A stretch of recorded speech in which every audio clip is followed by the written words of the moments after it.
Βρισκόμαστε λίγες ώρες πριν την κρίσιμη συνεδρία της Κεντρικής Επιτροπής του ΣΥΡΙΖΑ. Στην τηλεφωνική μας γραμμή είναι ο κύριος Βασίλης Κόκαλης, βουλευτής της Λάρισσας. Κύριε Κόκαλη, καλημέρα. Καλή σας μέρα, καλημέρα. Λοιπόν, είναι μια πολύ κρίσιμη συνεδρίαση αυτή. Ναι, είπατε βουλευτής της Λάρισσας και ξέρετε οι επιδοτήσεις εδώ πλήττουν όλη τη Θεσσαλία και όλη την Ήπεθρο, οι μισές αγροτικές επιδοτήσεις. Θα τα πούμε και αυτά. Το σημαντικό τώρα είναι ότι πηγαίνουμε σε μια κρίσιμη συνεδρία, κρισιμότατη συνεδρία για το μέλλον του κόμματος. Θα τεθεί το θέμα των διαγραφών. Ακούστε, η Κεντρική Επιτροπή δεν ήταν αρμόδια ουδέποτε για τις διαγραφές. Αυτό δεν σημαίνει ότι δεν πρέπει να υπάρξουν ξεκάθαρες πολιτικές λύσεις.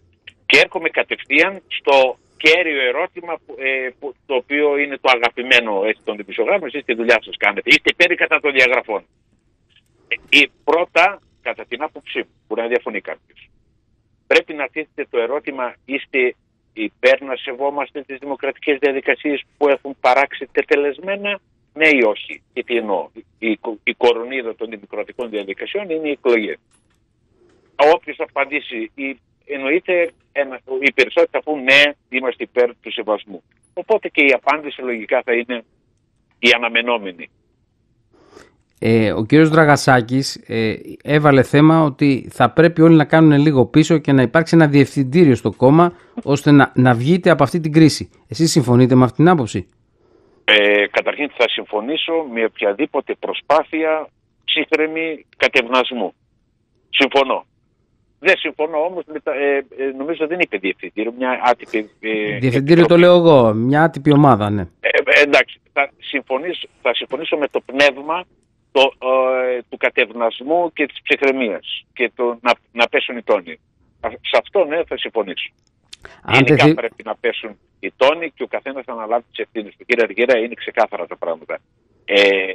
Το κόμμα έχει αποστολή να κάνει προγραμματική αντιπολίτευση, είναι εξωματική αντιπολίτευση.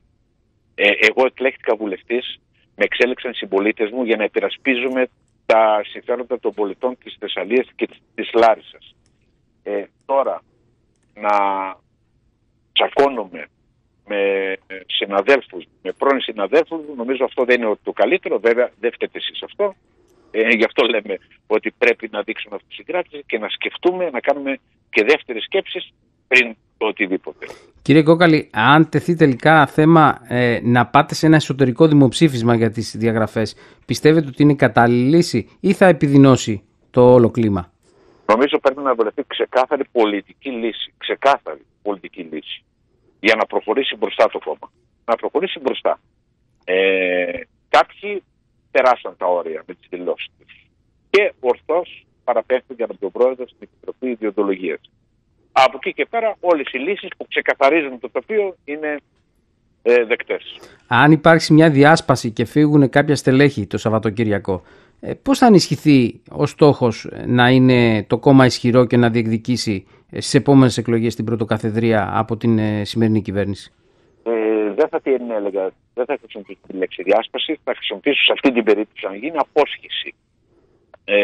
Νομίζω το κόμμα θα προχωρήσει κανονικά. Μάλιστα.